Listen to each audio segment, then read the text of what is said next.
వేసవిలో పిల్లలను ఆకట్టుకునేందుకు వినోదాలు ఎన్నెన్నో. రోబో జంతు బొమ్మలు ఇటీవల కాలంలో పిల్లలను ఆకర్షించే వాటిలో ముందు వరుసలో ఉంటున్నాయి. అందుకే రోబో జంతు బొమ్మల ప్రదర్శనను విశాఖలో ఏర్పాటు చేశారు. ఈ వేసవి కాలమంతా ఈ బొమ్మలు పిల్లలను ఆకట్టుకోనున్నాయి.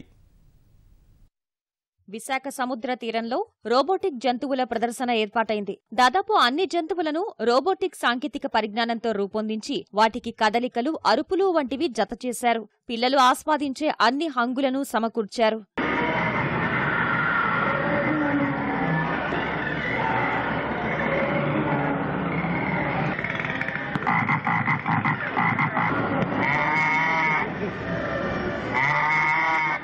పూర్తిగా సెన్సార్లతో నడిచేట్టుగా రోబోటిక్ జంతువుల ప్రదర్శన ఏర్పాటు చేశారు. మంత్రి గంటా శ్రీనివాసరావు ప్రదర్శనను ప్రారంభించి రోబో జంతువుల కదలికలను పరిశీలించారు.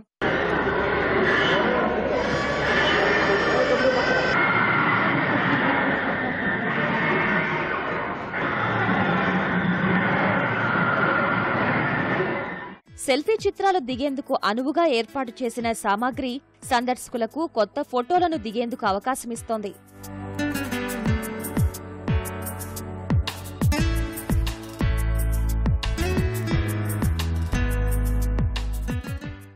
ఈ రోబో జంతువులను చూసి చిన్నారులు ముచ్చట పడుతున్నారు.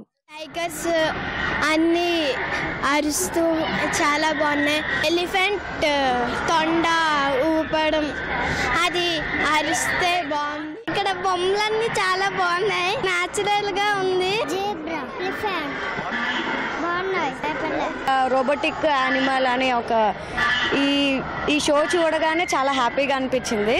ఇక్కడ అన్ని యానిమల్స్ చాలా న్యాచురల్గా రియల్గా ఉన్నాయి. జూలో చూసినట్టు ఫీలింగ్ వస్తుంది. వైజాగ్ పీపుల్కి చాలా అదృష్టంగా అనుకుంటున్నాం అనమాట. ఇది న్యాచురల్గా ఉంది, పిల్లలకి చాలా బాగుంటుంది. చాలా న్యాచురల్గా ఉన్నాయండి, రియల్గా చూసినట్టు ఉన్నాయి. పిల్లలు తీసుకొచ్చిన చాలా ఎంజాయ్ చేస్తూ చూస్తున్నారు అనమాట. పిల్లలు కూడా యానిమల్స్ పెడితే మన చిన్నారి పిల్లలకు ఒక ఆనందాన్ని కలిగించిన వాళ్ళు అవుతాం అనేసి ఈ కార్యక్రమం మేము చేయడం జరిగింది. ఈ యానిమల్స్ ని మేము జర్మనీ నుంచి కొన్ని యానిమల్స్ తీసుకొచ్చాము, కొన్ని యానిమల్స్ ని చైనా నుంచి చేయడం జరిగింది. వీటన్నింటిని ఒక దగ్గర కూర్చి 38 యానిమల్స్ ఇక్కడ పెట్టడం జరిగింది. ఈ ప్రదర్శనలో ప్రతి ఒక్కరు కూడా సెల్ఫీ ఫొటోస్ తీసుకునే విధంగా ఇక్కడ ఏర్పాటు చేయడం జరిగింది. వేసవి అంతా ఈ ప్రదర్శనను కొనసాగిస్తామని నిర్వాహకులు వెల్లడించారు.